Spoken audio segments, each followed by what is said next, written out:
have been counted. All day of votes have been counted. All absentee ballots have been counted. Now, we're concluding the process of counting the provisional ballots, and mine happens to be one of those provisional ballots. We've had a very successful election campaign season. We've learned a lot, and we're prepared for the various runoffs that will be taking place during the month of December, and of course with the senatorial races on January 5th. So again, I'd like to thank Mr. Richard Barron, our Director of Registration and Elections, his staff, but more importantly, the volunteers who really work in many instances around the clock to ensure that this election season, this November 3rd election, would be successful for us. And I'll say again that I had no idea when we first started that Fulton County, Georgia, would play the role that it has played and continues to play in determining the next president of the United States of America. Fulton County, Georgia is a big deal. Mr. Barron, Richard Barron, our Director of Registration and Elections. Hey, good evening.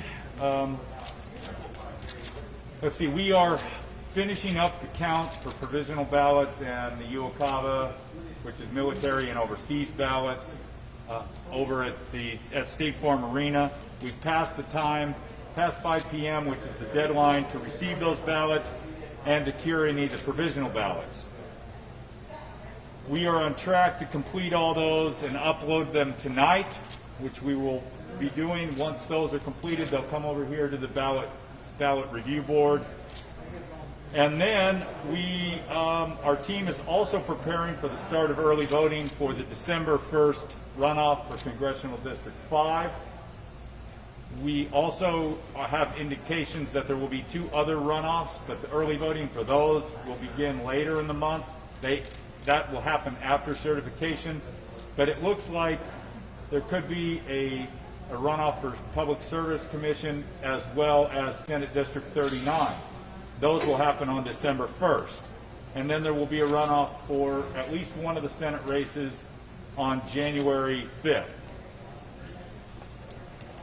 We will begin the closeout process, including balancing all the precincts and risk limiting audit in the next few days.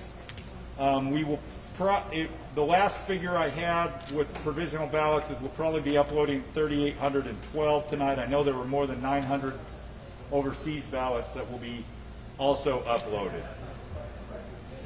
And I think one of the things that has been a positive outcome is that a lot of people have great appreciation for all of the work that all the election workers and the poll workers do, which is positive because there are so many people behind the scenes that do a lot of work that no one really knows about, because it takes months to prepare for an election, especially a big one like this.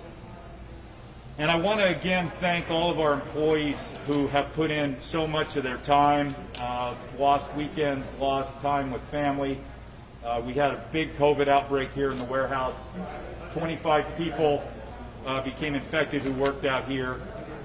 So that brings us to 28 infections this year, and that hit the staff hard.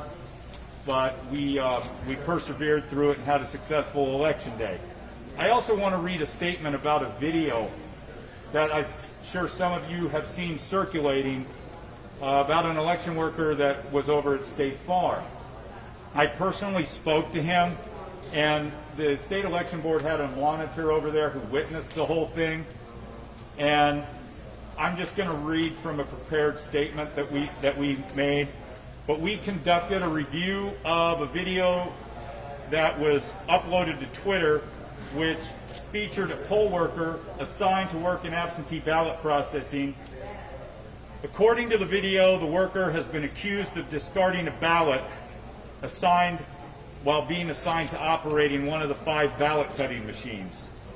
These devices are used to cut the envelopes so that you can then separate the outer envelope from the inner envelope. It's been questioned whether the poll worker featured in the video was discarding one of those ballots.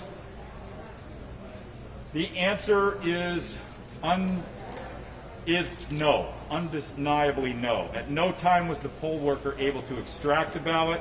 I operated one of those machines. Only thing you do at that station is separating the envelopes and cutting them. If ballot extraction happens at the next stage of the process,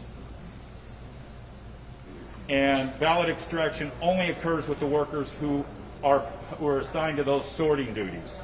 After review of the footage, I contacted him. He is currently in hiding because he's had threats. He's had to shut down all of his social media, and they know all of his personal information was released. Personally, I think it's shameful. He was merely discarding a list of instructions that had been put into one of the envelopes. It was taken and uploaded to Twitter by an individual in the absentee ballot processing area, and that has now resulted in someone having to leave his house and go stay with friends. He's afraid to drive his car because the information about his car and his license plate is out there. The release of the video and its caption led viewers to believe the worker was agitated, which resulted in the worker crumbling and discarding a ballot. However, one thing that you need to know is that those ballots are 8.5 by 19 inches long. In no time did you see him extract anything from an envelope, and that crumpled piece of paper they were instructions, and it was a smaller piece of paper. Voters often include lists of instructions, like the one discarded in the primary absentee ballot envelope, when submitting their ballots in the mail and or drop boxes. And he was one of the workers that we had who trained everyone how to use those cutting machines because he was very good at it, and he was the fastest one. We depended on him, and he's no longer out there right now. So I told him, I expressed my sorrow in that all of this has happened to him simply for wanting to be an election worker and doing nothing but a good job during that. And so I can take questions now. Any questions? What time was provisional in the overseas be uploaded? They were still opening and scanning when I left to come over here, so it'll be sometime tonight. Like overnight, or maybe before midnight? Oh, I think it's going to be most of it is complete over there, but they didn't deliver Yokava until after 5 p.m. over there. So 3812 and it's going to be, unless the last accounting that I got was 3,812 provisional. It could be there was a member of our staff that was doing research on some of them to make sure that some of the rejected ones by staff. She goes through and does a check every election on the rejected ones and does more research to make sure that any of the ones that can be accepted do, because she's got much more experience than the other staff that we bring in to help us during election cycles. Mr. Barron, thank you. How are you responding to the GOP claims that there was election fraud on election night and that observers were kicked out and told that counting had stopped, or counting had really continued on? How are you responding to that? Well, nobody was kicked out. I verified that, and I know somebody from External Affairs was there, and no announcement was made about that. At one point, there was an indication by my staff that they would stop for the night. I told them to keep going until at least 1 in the morning, which is when they stopped over there. But at no time were observers told to leave. That's correct. The observer, a legal observer from the Secretary of State's office was also there. Yes, there was somebody from the state election board was over there, and I think a state investigator went over there as well. So. Just 1 second. Yeah. So you guys have overhauled the way that the election system works because of the pandemic. So is the early voting system going to look so robust? I mean, what's changed because of the way you had to adapt to the virus? Well, I think we have had to, a lot of the procedures that we've had to undertake have changed just because, like for example, all of this equipment, we had to move all of this over to Georgia World Congress Center, which we're going to have to probably do again before the next election just to prepare it, because when you get into, even though there's a lot of circulation in here, when you get a lot of people in a smaller confined space like this, and this isn't even all of our carriers. Some of them are down at another warehouse now. There's just a risk to that. I think what this virus has shown us is that we have to do things a little bit differently. I mean, there are a lot of things that we're doing now that I guess we haven't done before, and honestly, right now I'm probably too tired to think about everything that we're doing differently. But if you want to talk to me offline, I can sit down with you and go over that. Yes. Just to be clear, the provisional Chicago ballots that you're referring to will in no way be included in any information on the Secretary of State's website. They've not been processed and they have not been included in any numbers on the Secretary of State. Right. Well, it'll be uploaded tonight. That's correct. And also, on the ballots that are arriving here at the warehouse, when they get come, are they coming in sections or is everything already here?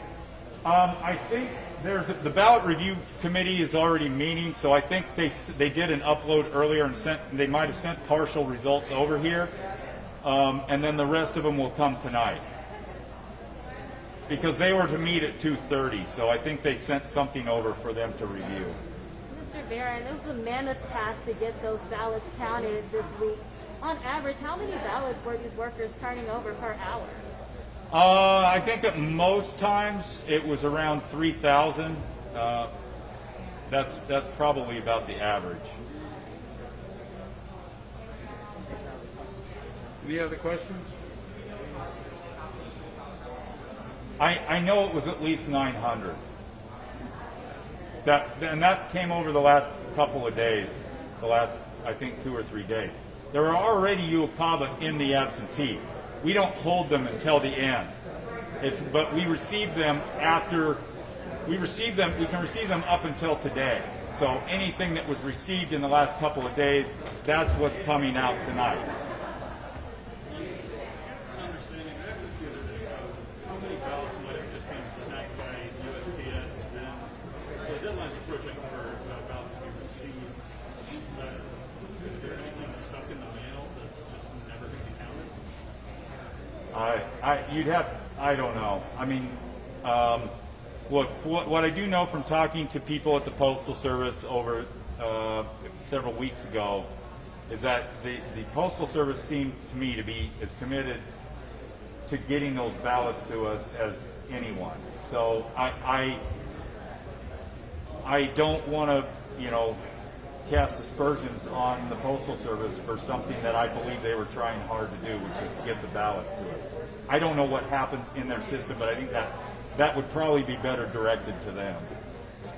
Is there a scenario where Fulton County's total would be different at all or with any significance with the recount? Well, it just, when you're going to recount, I think, I haven't looked at what our final results are, but I think we're somewhere up in the 520,000 range right now, and I would expect that, I've never seen a recount with any kind of volume where the results don't change by a few here and there. So it wouldn't surprise me, and I think the last time we did a recount here was probably 2017 mayoral, and I believe we had an 11 vote difference in that. So it wouldn't surprise me if something changes. That's a lot of ballots. Talk a little bit more about the poll worker who's been targeted. Is Fulton helping protect this guy? Has there been threats sent to your office? We haven't had any threats sent to the office, although And I did talk to him about that, and I think there have been some preliminary discussions about whether or not we need to do something to give him some sort of protection, but I don't want to get into that right now. If there are no more questions, thank you all for coming. Thank you very much.